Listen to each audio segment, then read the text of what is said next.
Приветствую, друзья! Итак, у нас вторая часть нашей стройки. Мы приступаем к облицовке. Поступила керамика на объект. Мы разложили ее согласно эскиза. И не стали верхнюю часть раскладывать, только нижнюю, поскольку идет строительные работы на объекте, чтобы было целее, ну и не повредили ее. Вот, что мы делаем? Мы раскладываем согласно эскиза, проверяем целостность комплекта, все хорошо, заказчик посмотрел, все соответствует его ожиданиям. Делаем разметку камина, примерка. Ну, это не обязательно, но тем не менее, мы это делаем. Вот. И подготовительные работы. В данном случае, у нас ребята между собой склеивают эти элементы. Опять же, не обязательно, то есть у нас половина ребят делают это по факту. Лично я делаю это тоже раздельно элементами. Вот. Итак, мы сделали разметку, примерились и уже приступаем непосредственно к самой облицовке.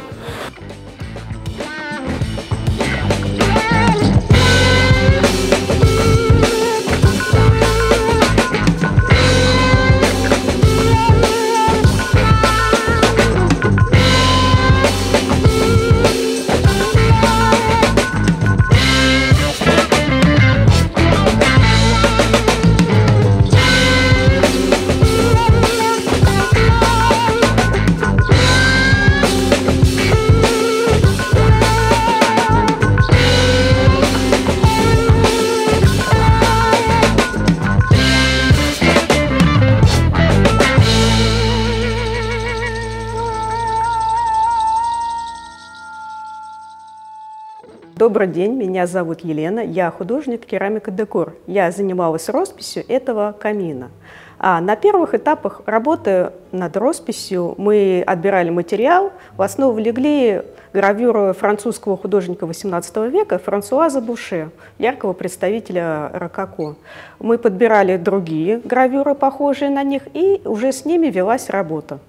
При росписи этого камина у нас было несколько вариантов синего цвета, от темного к светлому, но заказчик выбрал более светлые тона, чтобы камин не перегружал помещение и для того, чтобы не было прямой ассоциации с гжелью.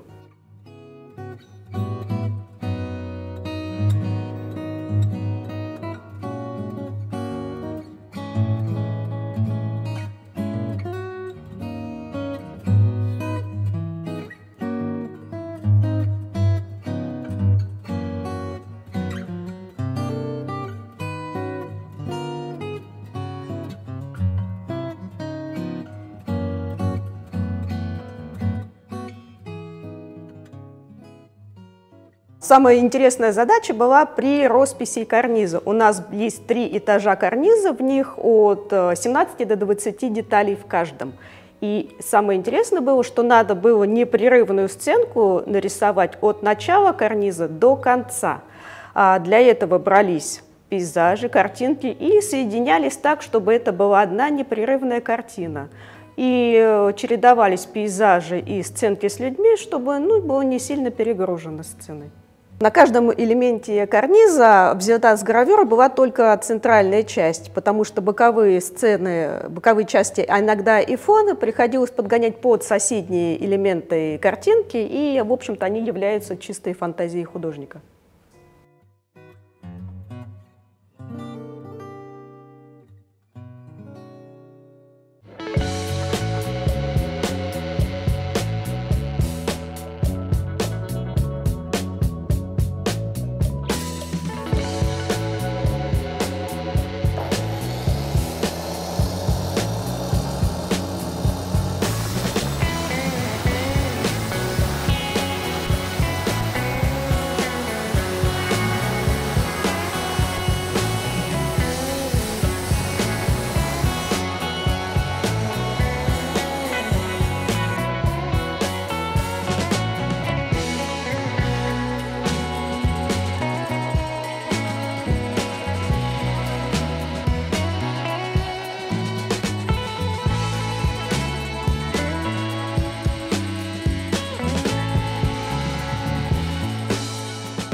Другой пример необычного решения по росписи – это роспись колонн.